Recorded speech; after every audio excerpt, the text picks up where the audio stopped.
good? Yep.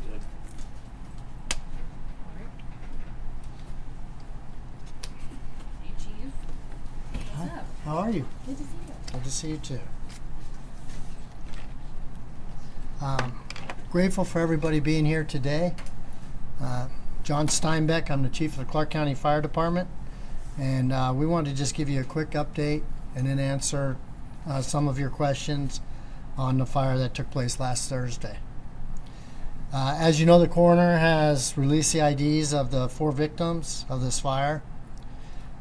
Ibrahim, Abdul Salim, Anaya, and Aaliyah, our hearts go out to you and to your family. This department has been in contact with the family and kept them updated of the process. It is very extensive. First thing is we're not going to have an update to the exact cause of the fire here today. Fire investigations of this nature will take us months.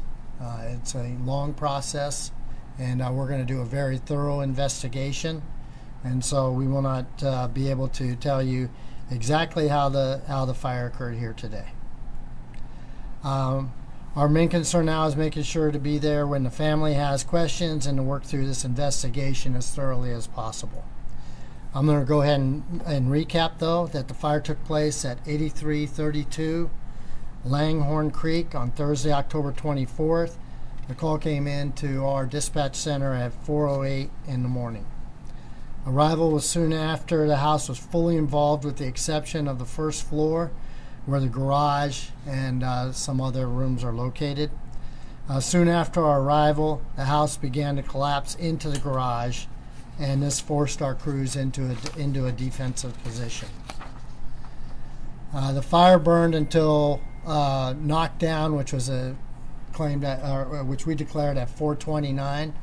Now, knockdown is when we get the substantial amount of fire, the visible fire, just like the word says, knockdown. It doesn't mean that all of the hidden spaces in which fire continues to burn are overhauled. That's the next step that we have in our fire suppression process. But knockdown is something that we declare on the radio that the main body of fire is now extinguished. As you know, the hidden fires within the structure continued for hours, as they do always in fires of this size. And that's when we have to go through and we have to cut and push our way through and find all of those small areas that are still smoking and smoldering.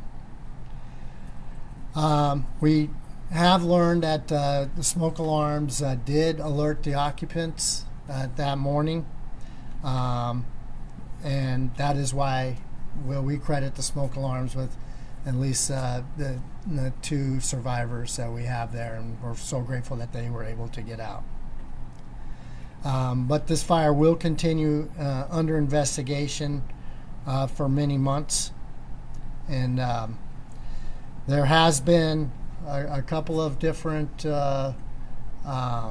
funds set up for the families. The one that we have a connection back with is with the Southern Nevada Burn Foundation, and 100% of the proceeds from that are going to support the families. And that phone number is 702-485-4820. And that's, again, the Southern Nevada Burn Foundation. With that, we will go ahead and take some questions. Chief Steinbeck, what prompted the demolition? Yeah, so the demolition was a safety concern. The structure was unstable, and while we don't always take down structures at that point in time because of the proximity to the houses next door, it was an immediate safety concern that we wanted to take down the rest of that structure down so that, quite simply, so the walls didn't fall into the houses next to it. That was the amount of damage, and it was very precarious, and that was the overriding factor, and that's why it was done quickly. Does that demolition, though, limit you on finding the cause quicker? No, I'd have my chief investigator here as well. Look, all the time anytime we have a scene, we'd like it to be as least disturbed as possible. But I got amazing investigators that went through and they took a lot of video, a lot of pictures, did their initial investigations. They've got months of now going through all of that data and the rest of the investigative process. Would we like the building to be completely up and undisturbed? Yes. But even firefighters come through and destroy part of the scene, and then it's up to the investigators to go ahead and put that back together. That's what they do well. We feel like that's what they'll be able to do this time as well. So we took the steps that were necessary, but still weighing the public safety aspect of the instability of the structure, overriding wanting to leave it completely untouched. Chief, what can you share about the status of the survivors? I know that this has been very difficult. I'm going to completely respect their privacy on that. We've talked to them both on a personal basis and on the investigation side of it. But as far as their condition, I'm gonna leave that out. Chief Steinbeck, you mentioned that an investigation of this nature is going to take possibly months. Help us understand what this nature means. Is that the number of fatalities? Is that the size of this building? What does this nature mean? Yeah, so yes, of course. So with the fatalities, it certainly makes us always want to know exactly what occurred, right?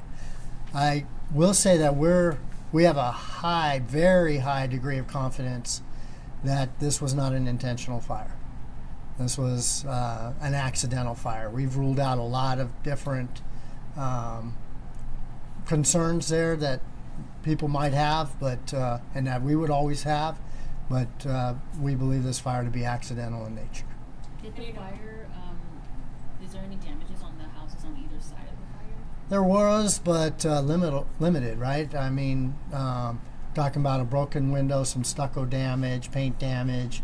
I'm really happy that my crews and other department crews that assisted us were able to keep this fire at that single structure, especially considering how quickly and how much was involved and the limited space between the homes. So those exposures were there.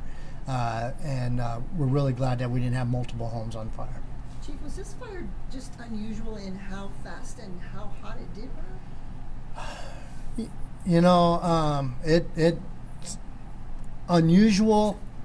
I wouldn't really say that it's unusual, but it was very intense fire, right?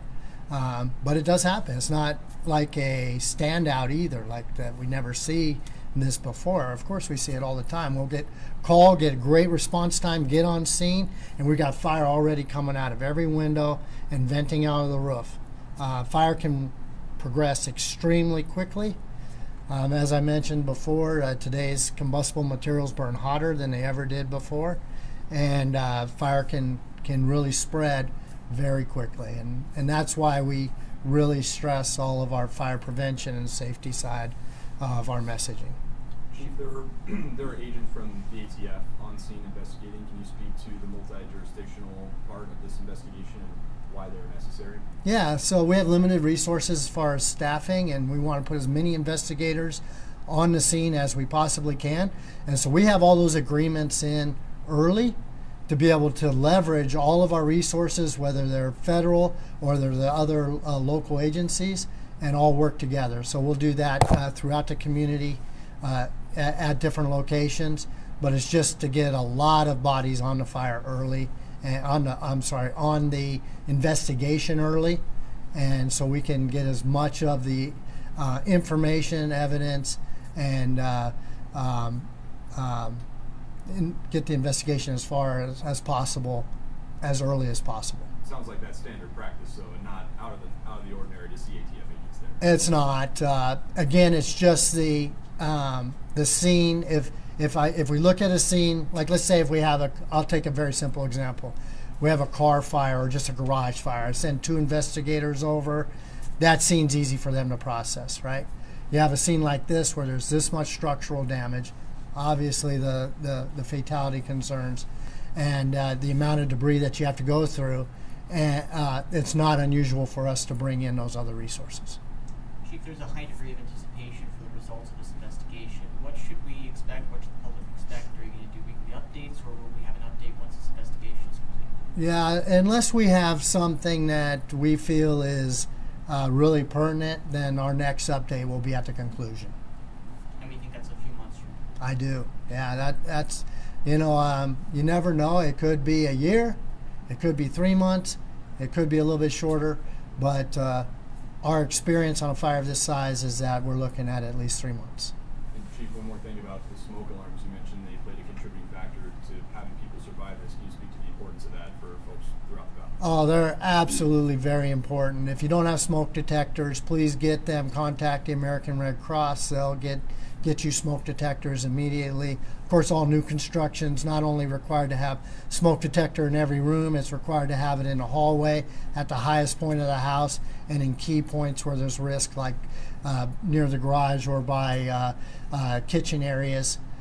Test your smoke detectors every time you change your clocks, and make sure that they're working along with other safety systems, right? Have a plan on how to get out of your house. Have a meeting spot so that everybody in your house is accounted for. Have multiple meeting spots. Me and my family have a meeting spot that is if we have to leave the house, if we have to leave the neighborhood, if we have to leave the city, right? So keep that in mind. That's a message out to everybody that is the best practice. We tell the kids certainly at grade school level, and they're excited about it when we tell them to go home and do fire drills.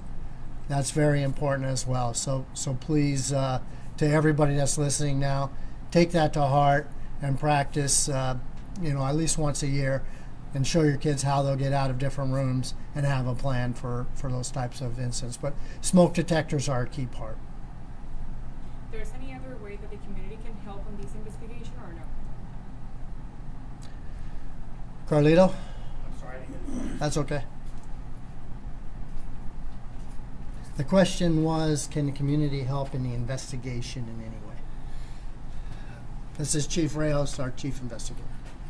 If anybody has any video of the fire, specifically before 04 a.m. in the morning, we're very interested in that. We have the video from onset, anything that we could see and get a better idea of that fire behavior prior to that time would absolutely help in our analysis for sure. We have an immense amount of video and statements to go through as it is, but a lot of it is from that time, although the neighbors congregated right around the same time, so about the same type of fire activity, but we are interested in anything that predates that. Thank you for that question. We've got one more for you. In one of the family's fundraisers, they mentioned that the two survivors jumped out of the third-story window, and they also say that the victims were attempting to do the same thing when the house collapsed. Is that any validity? Can you confirm that, or provide any more details about that part of the fire response? I can confirm that about the two that survived. I can't confirm it about those that we lost. Any other questions? The survivors, what was the relationship to the victims that are fallen? Are they parents or are they siblings? Yeah, so it was, the survivors were mother and child of the family unit. Yeah. Other questions? And just to make sure, the girls were 7 and 6 years old, right? The surviving, No. the children that passed, I believe that's correct. Thank you, Chief. All right, any other questions? Again, thank you. Thank you for the respect that you've certainly shown the family. I commend the press for the respect that you showed there on scene. It's much appreciated. And again, our hearts go out to this family. Thanks, Chief. Thank you. Thank you.